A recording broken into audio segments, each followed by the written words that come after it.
Hello and welcome everyone to Gold Asset of the Day, presented by myself, Phil Carr, at the Gold and Silver Club. So as we head into the middle of the week here, what do you need to be aware of? So far this week, we have seen an uptick in gold price action here, as expected, towards that 1800 handle, which we may well still magnetize to over the course of this week. But we have taken the opportunity here at the beginning of the week on Monday to bank 1,500 points profit over gold, copper, silver and energies here, just to lock in those profits ahead of volatility that we're likely to get later on in the week on the European Central Bank announcement on Thursday and next week on the FOMC statement. Typically this time of year, as you get towards the end of April, does tend to favour dollar strength, and you can see pressure to the downside at the end of this week and into next week on metals such as gold and silver. So with 1,500 points banked with ourselves and our members at the Gold and Silver Club, that equates to each one lot that you will be trading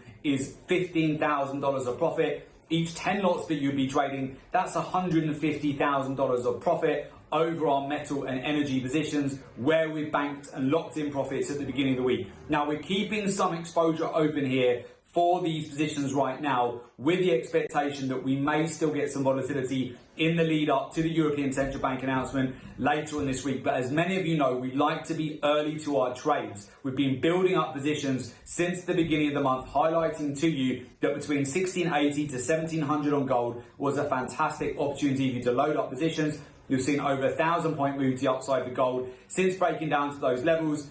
Silver, we've been talking you through this on a number of silver asset of the day since the beginning of this month. Look at 24 to 25 US dollars per ounce as a great gift and opportunity to build positions over the beginning of April. We've seen that slingshot move higher, and now it's time, as many retail traders and technical analysts out there start to see confirmation on higher timeframes for the metals. It's time to start taking some profit off the table here. Many traders out there, they get delayed confirmations. Their technical analysis is no longer giving them any sort of an edge in these markets. You want to be early into trades. This enables you then to start taking profit off the table, as many traders are then getting in late on the move and they've finally had their confirmation to go long a market like gold and silver. So be mindful of that at the moment. I mentioned it on the week ahead commodity report. We saw a lot of traps at the beginning of January where the price broke out. Many traders missed the move over December, where we stacked and accumulated 10 positions on gold, 4 positions on silver. We banked over 10,000 points in the first week of January, as many traders FOMO'd in and got right in at the top before we had the large correction lower. So I would watch out for this between now and the end of April. It's typically strong for the dollar, and overall I would look out for the potential at the end of the month and going into next week,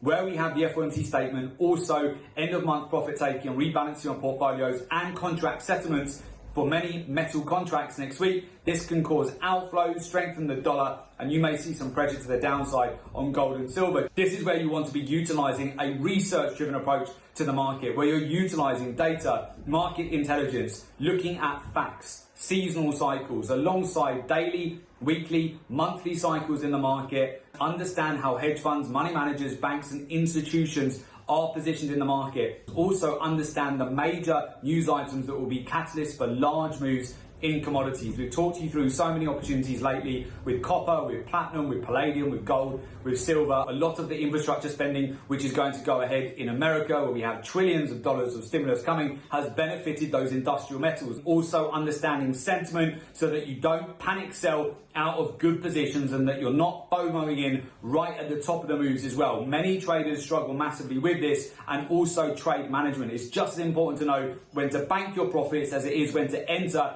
into a trade as well. You want to understand the seasonal playbook, the most optimal time of year to get into each commodity over the course of a quarter and over the course of the year, and when to build into those positions. In addition to that, you want to be aware of what the banks, hedge funds, institutions and money managers are doing week to week in the market. Understand key areas of liquidity that are targeted, know the sentiment in the market, and marry that up with intermarket correlations, the macroeconomics and the key catalysts that will have the big impact on commodity prices. So with that, if you would like to learn the research-driven approach to the market, join our community of successful traders and join our professional mentorship program, there is an opportunity for you to do so. Just make sure you click in the link below today's report in order to make an application to become a member of the Gold and Silver Club.